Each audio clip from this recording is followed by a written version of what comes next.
sabi po ni Ginoong Gunigundo nga, ang lahat dito ng sangkot, mambabatas man yan, nasa executive branch man yan, taga DPWH ay dapat daw talagang mapanagot at makita nga na ginawaran po ng hustisya ang taong bayan. Kasi nga, sinimulan mo, tapos nangako ka ng nangako, ngayon inaasahan natin yung pangakong niyan at ang taong bayan po ay nagmamasid. Lalo na po sa usapin kung meron man pong pinagtatakpan. Pero tayo mga kapatid po naman nananalig na ito pong sinasabi ho nila na may mga pauna ng investigasyon at may mga testigo na nagsasabing sila ay merong personal knowledge ay hindi nila iniiwasan. Kasi nga sa wika pa po ni Professor Calilong, naalala mo? Froilan Na Calilong. baka ho ang dulo po nito ay sa pintuan ng Malacanang. Nakita mo Totoo naman. naman. Ito halimbawa. O, sige. Okay. Sakto lang ba magkaroon ka ng helicopter? Ilan ang sakto? Ako... Di ba usually, Actually, isa magkaroon lang ako ng okay na helicopter. ako, di ba? Oo. Alam Okay mo, na ako magkaroon sa ka ng isa. helicopter, sobra na yun. Oo, sa totoo anak lang. ng patay, 10 na helicopter, di pa rin sakto itong mga hayop na tayo. So, Tama.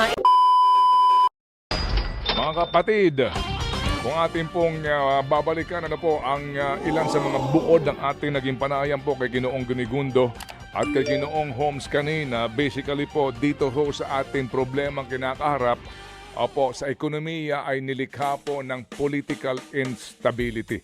Malaki pong bagay talaga itong ating pong kinasangkutan na skandalong ito at ngayon nga po ay nanganganak ng mga problema. At kung ang mga totoong ekonomista po ang susuri sa ating budget na sandamakmak po ang ayuda, malalaman natin ngayon na hindi ayuda ang sagot para umayos po ang ating ekonomiya.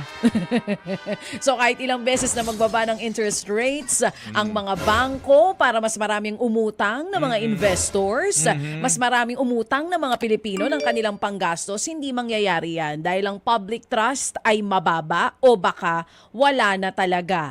So kahit gaano yan kababa, walang uutang dahil nga walang tiwala ang investors sa gobyerno. Wala ring tiwala ang tao na ba't pa ako gagastos? Iipunin ko na lang to dahil baka bukas makalawa, wala na akong panggastos. Diba? At ang kanila pong, kumbaga sila po ay nagkakaisa, itong presidente po ng Pulse Asia at sa Ginoong Gunigundo, nagkakaisa po sa kaisipan at damdamin na ang isa sa mga solusyon dito sa political instability na ito ay ang pagpapanagot sa mga sangkot.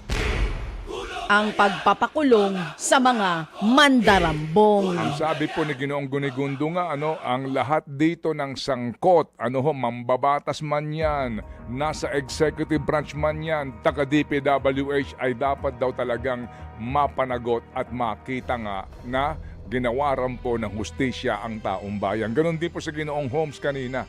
Kasi nga, sinimulan mo, tapos nangako ka ng nangako, ngayon inaasahan natin yung pangakong niyan at ang taong bayan po ay nagmamasid. Lalo na po sa usapin kung meron man pong pinagtatakpan.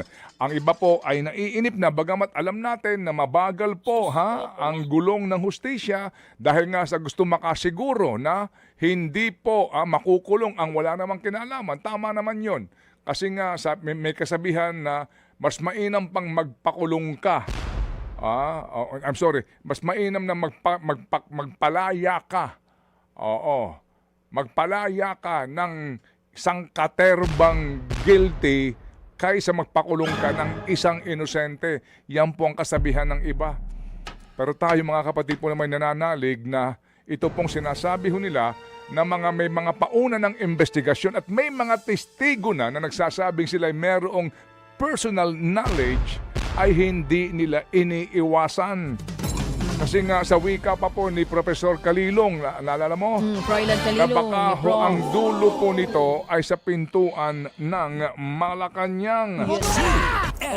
Mahirap mahirap yan, ha? Okay, Oo, kapag tsaka ho nakakatakot yung binabanggit nitong si Sir Diwa Gunigundo. Na alin? Yung long-term effect nitong nangyayaring korupsyon, inflation sa bansa natin, na malaki yung potential capacity natin, hindi natin na-reach. Ilang taon na po tayo na since pandemic hanggang ngayon, supposedly daw nasa 8% na dapat yung GDP, pero nasa 5% pa rin tayo. At higit sa lahat, yung kalidad ng bawat Pilipino. 'Di ba? Yung kalidad ng bawat Pilipino kung hindi na critical thinkers, hindi marunong nakakabasa, nakakasulat pero hindi naiintindihan yung kanilang binabasa at sinusulat, anong klaseng leader daw ang magkakaroon tayo soon? Ay kaya sa akin para sa mga magnanakaw diyan, yung saktong nakaw lang po. Huwag sobra. Alam niyo kung bakit? Pati mga anak ninyo, pati mga kaapu-apuhan ninyo, maapektuhan. Kapag wala ng tao dito sa Pilipinas o kaya puro mahirap na lang ang natira dito sa Pilipinas, mawawala lahat ng investors, wala na po kayong nanakawan. Wala na magbabayad ng tax Mauubos yung pera natin. Saktong nakaw lang po. Yung sakto lang po, ha? Wala na akong nanakawan. Wala nang nanakawan Ay, hindi na ako tatakbo. Ayun ang mahirap. Diba? Hindi nyo ba naisip yung pag wala na ang middle class na bulk nun ay nagbabayad ng tax dito sa bansa, saan kayo kukuha ng nanakawan? Kaya yung saktong nakaw lang po. Dapat may matira para sa mga proyekto ng gobyerno. Ayun ang sabi ni Sir Diwa. Kahit saan. Bira naman to, saktong nakaw lang. Yung saktong nakaw, wag Ang sobrang. nakaw ay nakaw. Baby. Ikaw naman, girl. Kaya yung sabi ni Sir Diwa, kahit saan daw may katiwalian, talamak lang dito. Pwede po ba yung saktong nakaw lang? Paano ba yung saktong nakaw? Ikaw nagsasabi niyo. Ikaw magpaliwanag sa akin. Ikaw may sabi niya. Kasi sa akin. Di ba sa mga Alam mo, flood... andali, girl Oo. Magunos dili ka sa paggamit ng katagang Nakaw? saktong nakaw. Bakit? Kasi Oo. hindi lahat ng mga magnanakaw ay pare-pareho ang level ng satisfaction. Yung iba, maaari sabihin mo, sakto lang na ako'y nagnanakaw ng paisa-isandaan. Oo.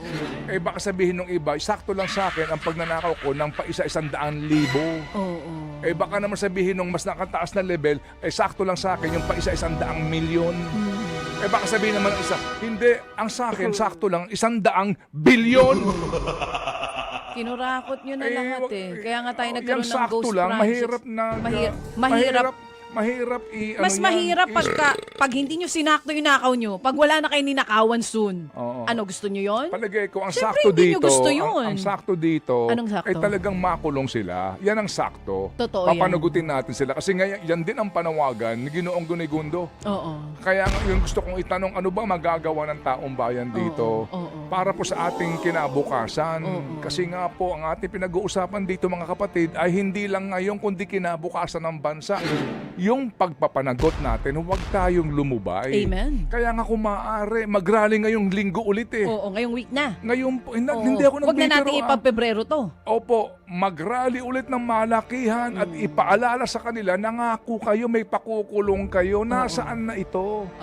Sa ating pinagbubuong ngayon na think about it, magbabanggit tayo ng mga dapat hinahanap nila. Aba, magbabanggit ka ng mga pangalan? Hindi po Oo, kasi ano pang hihintayin natin dito? Opo, sabi nga, alam nyo, pwede yung mag-press con araw-araw, magsabi ng gantong ginagawa, etc. Naghihintay kami kasi may yung iba, may mga prueba na may sinasabi kayong na frozen ng mga accounts. Kailan sila pupusasan? Kailan sila magmamugshot? At kailan sila ihahatid? Hindi po sa mga detention center na maaayos, kung hindi sa city jail. Hindi po ba? Kaya yan po ang ating panawagan sa lahat. Tama sinasabi nila, ang ating magagawa dito, huwag tayong lumubay. Huwag natin tigilan. Ito hong paghahanap sa accountability to justisya. At yung sakto lang nanakaw, ano po, palagay ko, baby girl. Hindi nyo matanggap yung sakto nakaw. Baka Pero kasi, tandaan nyo. Baka sa ibang tao, yung sakto lang po. Sobra para sa atin. Kasi nga, yung... Sa sobrang ganit nila, yung sakto na sa atin, sobra... nakita mo Totoo naman. naman. Ito halimbawa. Sige. Okay.